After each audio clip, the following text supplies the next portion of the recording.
Hey guys, Afro Pinketer. And Joseph. No, just Afro Pinketer. And in today's episode, we're going to be talking about the iPhone 4S and the Nexus Prime. So, let's get into it.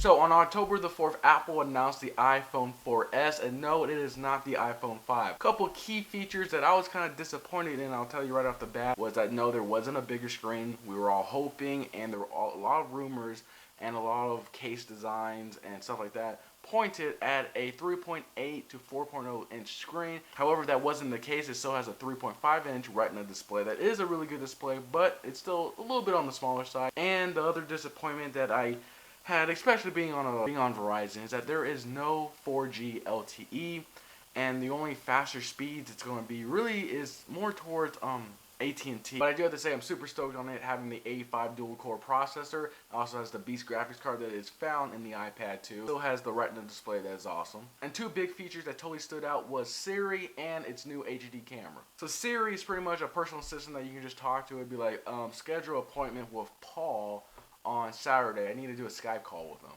And straight up, Siri will schedule that Skype call and remind me on Saturday. The second big feature that I'm totally stoked about is that it has an 8 megapixel camera now, and it shoots at 1080p at 30 frames a second. They opened up the aperture and added tons of stuff to it. So honestly guys, this looks like it's going to be one of the best cameras out there for a phone.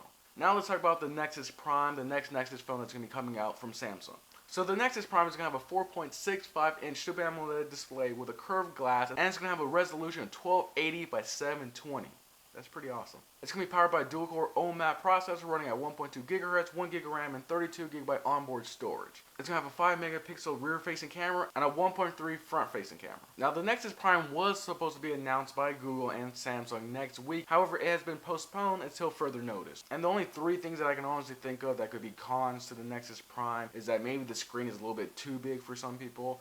Like I said a couple videos ago, it's 4.5 inch too big. This is 4.65 inches, so maybe it just might be a little bit too big for some people. The second thing that I have to say is that it is powered by a Texas Instruments OMAP processor, and they have not always been the most fastest processors. However, this is obviously one of their new generation, so I'm not saying it's not going to be fast. I'm just saying usually if we look back in history, the OMAP processors have not been the fastest. And the third thing that I could think of, because this is a 4G phone, it has a huge display, it's going to be running Ice Cream Sandwich, and most likely this is going to have a pretty big bill. So guys, I hope you guys enjoyed this video about the iPhone 4S and the Nexus Prime. Which phone are you guys going to get? I was very close to getting the Nexus phone. However, I actually have bought myself already an iPhone 4S 16GB white version. If you want to see the process of me ordering my iPhone and everything that I got early this morning at 12:01.